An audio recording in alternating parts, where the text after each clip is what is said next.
Ang isang malaking stream ng tubig ay direktang nakadirekta sa golem mula sa magic circle ng bida. Basa na ngayon ang damit ni Chris at nirin tinanong ng batang babae ang pangunahing tauhan kung siya ay isang salamangkero ng tubig. Ang pangunahing tauhan at ang brown-haired girl ay nagulat sa golem, na buo pa rin.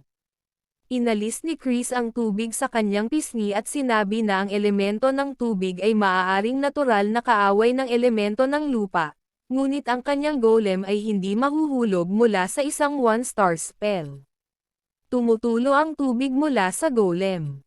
Ang magnanakaw, na may nakakalokong ekspresyon sa kanyang mukha, ay nagtatanong sa pangunahing tauhan kung ito lang ang mayroon siya, kahit na siya ay nagyayabang. Idinamay ng sand golem ang kanyang kamay sa bida at sa batang babae na kayumanggi ang buhok. Sigaw ng magnanakaw na hindi alam ng bida ang kanyang lugar at nagyayabang pa. Si Chris ay malapit nang umiwas sa pag-atake. Tinamaan ng golem ang bida at ang babae. Ang pangunahing tauhan ay inilalagay ang kanyang mga kamay pasulong, at isang asol na bilog ang lilito sa harap nila. Isang malakas na agos ng tubig ang nagtutulak sa kamay ng golem. Sigaw ni Chris sa bida na hindi ito gumagana. Sumigaw ang magnanakaw na dapat na siyang tumigil sa pag-aaksaya ng oras at hiniling na mamatay ang pangunahing tauhan. Itinulak ng pangunahing tauhan ang halimaw gamit ang malakas na agos ng tubig, gumawa ng spell na may galit na ekspresyon sa kanyang mukha. Ang golem ay nagpapalabas ng pulang enerhiya ng pagkaluskos. Ang pangunahing karakter ay nagpapanatili ng kanyang spell na may seryosong ekspresyon. Ang kamay ng golem ay malakas na itinulak palayo sa pangunahing tauhan. Bakas sa mukha ng magnanakaw ang pagkataranta. Mga butil ng pawis ang tumutulo sa kanyang mukha. Napatingin si golem sa kamay niya. Gumagawa siya ng isa pang fist attack. Nagtataka ang ekspresyon ng mukha ng babaeng may kayumangging buhok. Tumalon ang bida palayo sa kamao ng golem at hinayla ang dalaga kasama niya. Ang sand golem ay tumama sa lupa. Nagsisimulang malaglag ang golem. Ang maliliit na particle nito ay nahuhulog sa lupa. Malakas na sumisigaw ang magnanakaw sa takot. Bumagsak ang golem sa lupa. Ang pangunahing karakter ay nananatili sa kanyang mga paa, at ang batang babae sa likod niya ay bumagsak sa lupa. Nagmaterialize ang magnanakaw ng isang itim na krus sa harap niya. Naisip ng bida na sa pamamagitan ng pagnanakaw ng mahika ng ibang tao, hindi mo magagamit ang iyong sarili. Napahawak si Chris sa kanyang ulo at sumisigaw, tinanungan kung ano ang ginagawa niya dahil mapanganib ito. Ang pangunahing karakter ay lumilikha ng dalawang magic square gamit ang kanyang mga kamay. May pagtataka sa mukha ang babaeng may brown na buhok. Nababalot ng tubig ang mga kamay ng bida. Naisip niya na ang one-star spell ay napikilang segundo lang ang nakalipas. Ang hugis ng magic circle ay double square. Ang mga naka-inscribe na ron ay Yule at Ko para sa earth element magic. Nagbibigay ito ng mga katangian na nagbubuklod at backflow. Ang equation upang malutas ay previous, pagkakaiba-iba. Itinaas ng ang kanyang mga kamay sa itaas ng kanyang sarili, at ang mga magic square ay kumikinang ng maliwanag. Aniya, natanggap na ang desisyon. Ang pangunahing tauhan, na may seryosong ekspresyon, ay nagsasabi na binabago niya ang batas. Ang liwanag sa mga kamay ng pangunahing tauhan ay nagiging mas maliwanag. Lumilitaw ang isang malaking bitek sa lupa. Lumilitaw ang mga ugat mula sa ilalim ng lupa malapit sa golem. Tinusok ng isa sa mga ugat ang golem.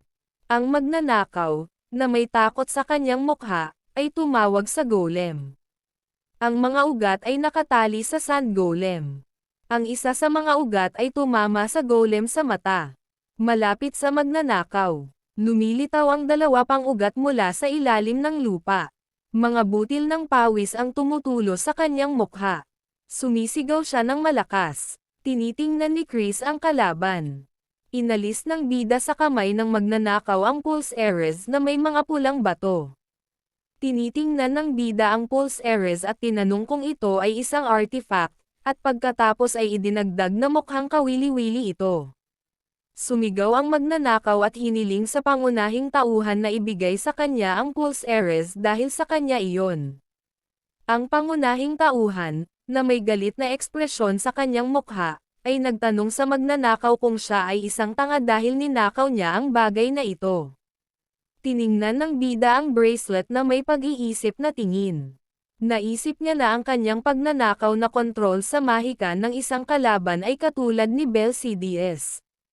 Idinagdag niya na ang bato ay may dalawang magic circle na nakaukit dito, na nangangahulugang kaya niyang magnakaw ng hanggang 2 bituin. Salamangka, ang magnanakaw, na may takot na ekspresyon sa kanyang mukha, ay nagtanong sa pangunahing tauhan kung sino siya at kung paano siya nakapagbigay ng mahika ng napakabilis. Iniwan ng pangunahing tauhan ang magnanakaw. Akala ng bida ay hindi siya paniniwalaan ng magnanakaw kahit sabihin pa niya. Ang pangunahing tauhan ay papunta sa matandang babae. Tumingin ang matandang babae sa bida na may pagtataka sa mukha. Inabot sa kanya ng bida ang isang Pulse Ares at sinabihan siyang alagaan ang bagay na ito. Inabot niya ang bracelet sa matandang babae. Napatingin ang pangunahing tauhan sa matandang babae. Umiiyak ang matandang babae, hawak ang isang Pulse Ares sa kanyang kamay. Hinahangaan ng mga taong bayan ang pangunahing tauhan. Hinahangaan ng mga taong bayan ang pangunahing tauhan. Sigaw ng isa sa mga taong bayan na nakakamangha. Ipinikit ng pangunahing tauhan ang kanyang mga mata at inilagay ang kanyang palad. Sumigaw ang isa sa mga taong bayan na kamangha-mangha rin si Lady Warden. Naalala ng pangunahing tauhan ang pagsusulit na may gulat na ekspresyon. Parang tinatamaan ng kidlat ang lupa malapit sa kanya. Ang pangunahing karakter ay nagsimulang tumakbo, na iniiwan ang magnanakaw. May naglagay ng espada sa ulo ng magnanakaw. Ang espada ay hawak ng isang lalaking nakasuot ng damit na may hoodie. Isang lalaking nakahod na roba ang bumaling kay Chris at sinabi sa kanya na nagkamali siya. Napatingin si Chris sa lalaking nakarob na may hindi nasisiyahang ekspresyon sa mukha. Tinawag niya ang lalaking nakasuot ng damit na si Professor Caroline. Isang propesor na may blonde na buhok ang nagtanggal ng kanyang hood. Sinabi niya kay Chris na ang pagiging tiwala ay mahusay, ngunit hindi niya dapat ginamit ang golem.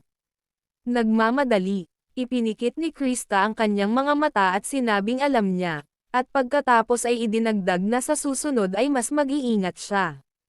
Sinabi niya na ang mabilis na pagmumuni-muni sa sarili ay isang magandang kalidad sa kanya. Na may ngiti sa kanyang mukha, itinaas niya ang kanyang hintuturo at tinanong ang propesor kung nakita na ba niya ang pangunahing tauhan, dahil siya ay kamangha-mangha. Idinagdag niya na ang kanyang bilis ng paghahagis ay halos pareho sa propesor. Bahagyang natawa si Caroline at saka sinabing nakita niya ito, at parang mas mabilis pa ito sa kanya. Sumagot si Krister na hindi siya ganoon kabilis.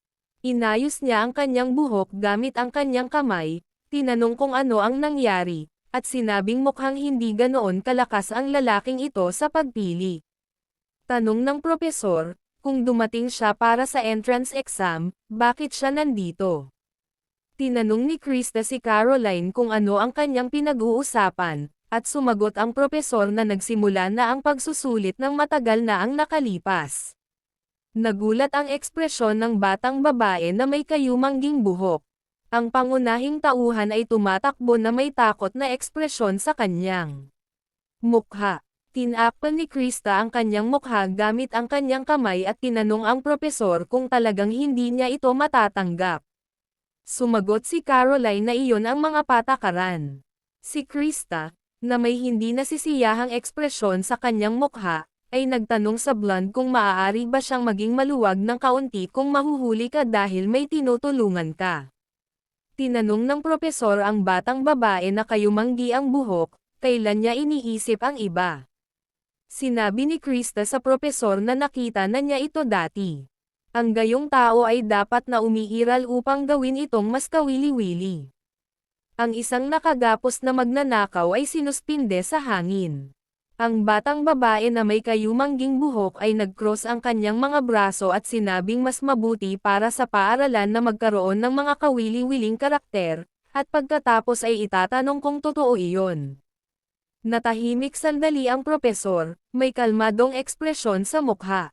Siya ay tumugon na ito ay totoo. May karatula sa entrance na nagsasabing opisina ito ng propesor. Kumuha ng libro ang blonde sa shelf. Binuklat niya ang mga pahina ng isang libro sa mesa at naisip na ang pangunahing tauhan ay walang karanasan sa pagsali sa mga kompetisyon ng mahika at wala ring makabuluhang tagumpay sa ibang mga lugar. Inisip ng blonde, na may deadpan expression, na ang henyong kababalaghan na pinag-uusapan nila ay maaaring isang kalamidad. Ipinadala sa pamilya Ludwig mula sa langit. Tiningnan niyang mabuti ang isang bahagi ng teksto sa libro. Nabasa niya sa libro na ang bida ay si Skelety, ang katulong ni Ludwig. Sa loob ng 3 taon, iniisip niya ang imahe ni Skalzy, na ang mukha ay nakatago sa anino, at nagtataka kung ang kalaban ay nasa ilalim ng utos ng dating mago at pinuno ng paaralan ng Osiris. Naaalala niya si Scalzi, na nagkalat ng mga manuskrito at naisip na ang katotohanan na ikaw ay isang kamag-anak ay hindi nangangahulugan na ang lahat ay posible para sa iyo. Naaalala niya si Alan, na malapit sa kung saan nahulog ang mga manuskrito. Pinagmamasdan ni Caroline ang ulo ng pamilya Ludwig at si Alan mula sa kanto. Naisip niya na siya ang tipong walang awang tatanggihan ang isang tao kung hindi ito magbunga ng resulta. Ipinahinga niya ang kanyang baba at naisip, kung siya ay isang katulong, kung gayon bakit siya tinawag na isang henyo na kababalaghan sa 8 mahusay na paaralan. Bahagyang ngumiti ang professor. Bumaling siya sa katulong ni Barden. Sinagot ng katulong ang kanyang kahilingan. Hiniling ni Caroline na mag-set up ng isang pulong sa rektor dahil kailangan niyang pag-usapan ang tungkol sa isang individual na appointment. Ang liwanag ng araw ay bumabagsak sa isang gusaling may mataas na tore. Sinasala ng araw sa mga bintana. May isang tao, sa boses ng babae, ang nagsabi na tila umuulit ang kasaysayan. Ibinalita niya na hindi niya alam kung sigurado, ngunit tila ang mga mahuhusay ay palaging lumilitaw sa parehong oras. Ang babae ay may baluktot na sapatos. Pinangalanan ni Caroline si Hubert mula sa Rowan School, Lillian mula sa Rivendell School, Caden mula sa Harriman School, Nora mula sa Maliv School, at Logan mula sa Chayhak School. Isang babaeng kulay rosas ang buhok na nakasombrero ang nakatayo sa tabi ng bintana. Iniulat ng propesor na 5 latecomers mula sa 8 pangunahing paaralan ang natanggap kaagad.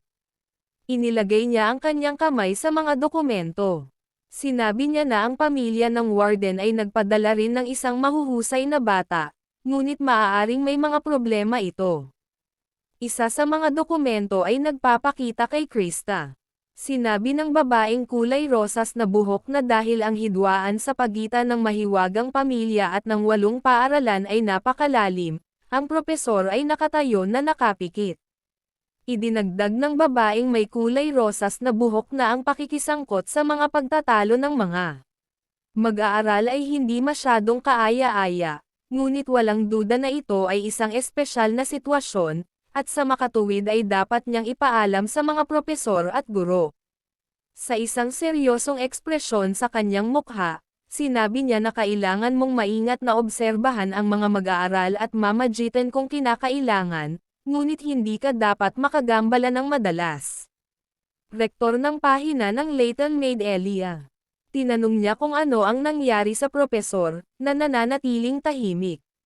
Bumaba ang tingin ni Caroline, sinabing sa palagay niya ay masyadong maaga, at nagtanong kung masyadong maaga para gumawa ng ganoong desisyon. Hinihiling ni Nadelia na sabihin sa iyo ang higit pa. Sabi ng propesor, may ibang henyo pala sa henerasyong ito bukod kay Krista. Nakikinig ang babaeng may kulay rosas na buhok na may seryosong ekspresyon sa kanyang mukha. Inilagay niya ang kanyang kamay sa mga dokumento sa mesa at tinanong kung may mga bagong estudyante na hindi niya alam. Ang sagot ng propesor ay hindi. Salamat po sa panonood.